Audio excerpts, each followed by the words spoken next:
Natambua kuwa Taasisi ya Sayansi na Teknolojia ya Karume ina mchango mkubwa katika kukuza taaluma ya sayansi na teknolojia ndani na nje ya nchi yetu tangu ilipoanzishwa mnamo mwaka 1966.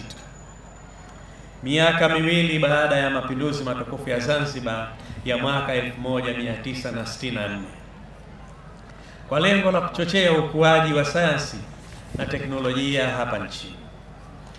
Miongoni mwa mafanikio ambayo tumeyapata kupitia taasisi hii ni pamoja na kuongeza wataalamu wa fani ya sayansi na teknolojia hapa nchini, bara la Afrika na dunia kwa ujumla.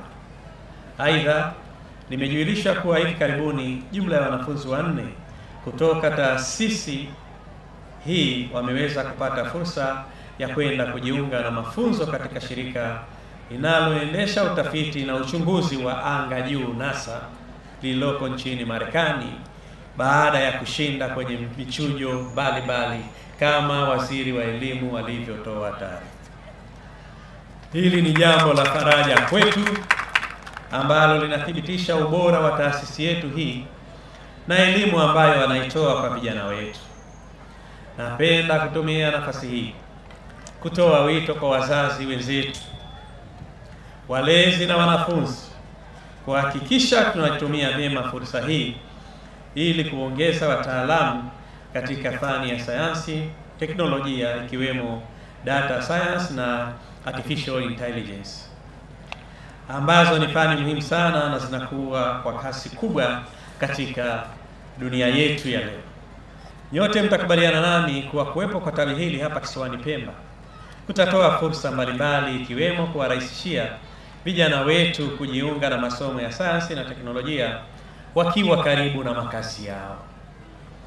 Pia kupitia fani ambazo zitatolewa katika taasisi hii kama vile fani ya umeme kwenye nyumba na hotelini, usarifu wa mazao ya baharini, uongezaji wa thamani wa mazao ya mboga mboga na matunda na fani nyinginezo, zitachangia kutoa fursa za ajira kwa vijana wetu ikiwemo kushiriki kamilifu katika kunufaika na uchumi wa bluu ambao kwa hakika Pemba umetuzunguka sana.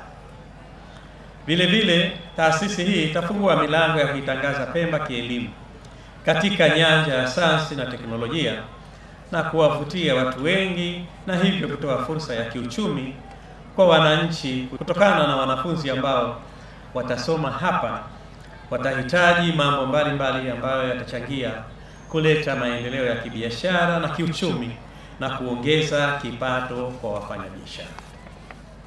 Serikali ya Mapinduzi ya Zanzibar kupitia Wizara ya Elimu na Mafunzo ya Amali imekuwa ikiboresha sekta ya elimu ikiwemo kuimarisha miundombinu, ubora wa elimu na maslahi ya walimu ambayo yamechangia kupata mafanikio mazuri ya ufaulu wa watoto wetu.